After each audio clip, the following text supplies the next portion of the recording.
ডিগবৈৰ মুছলিম ইনষ্টিটিউটত আম আদমি পাৰ্টিৰ প্ৰাৰ্থী মনোজ ধানোৱাৰৰ প্ৰচাৰ।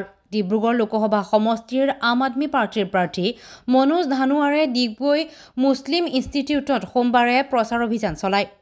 প্ৰচাৰ অভিযানত অংশগ্ৰহণ কৰে দিল্লী চৰকাৰৰ কেবিনেট মন্ত্ৰী ইমৰান হুছেইনে।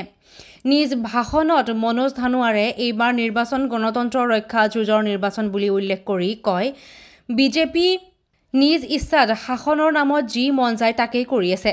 সাধাৰণ মানুহক হাৰাশাস্তি কৰি শাসন চলাই সাধাৰণ লোকৰ জীৱন বিধ্বস্ত কৰি তুলিছে। গতিকে ৰাইজে এইবাৰ বিজেপিক পৰাস্ত কৰাটো সকলোৰে দায়িত্ব হ'ব লাগে। ডিব্ৰুগড় সমষ্টিৰ সকলো প্ৰান্তৰ লোকৰ সহযোগিতা দেখি আম আদমি পাৰ্টি জয়ী হোৱাটো নিশ্চিত বুলি দাবী কৰে মনোজ ধানোৱাৰে।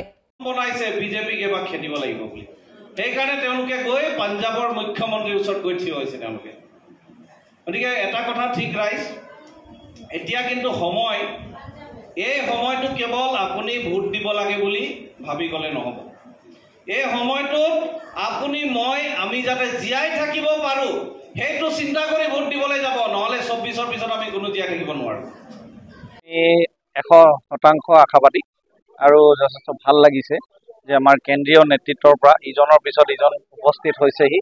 আজি ইমৰান হুছেইন ডাঙৰীয়া আমাৰ মাজত উপস্থিত আছে। তেওঁ দিল্লী কেবিনেটৰ এজন ফুড এণ্ড চিভিল ছাপ্লাই বিভাগৰ মন্ত্ৰী।